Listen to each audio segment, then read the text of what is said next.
Ayan yung Euro house natin na binili. Ayan o. Ayan yung ano niya, apoy iba. Kakatuwa naman siya guys. Kaya, pero manipis siya. Manipis ang kanyang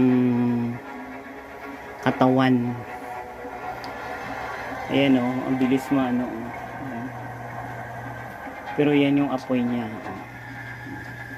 Diba maganda? Yan yung Euro house na binili natin for better life. Pero mananipis ang kanyang kahan ng kanyang kalan.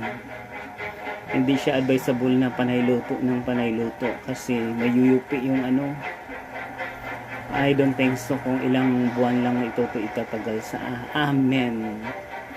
Kaya pwede naman siya pero yan yung apoy ng Euro house.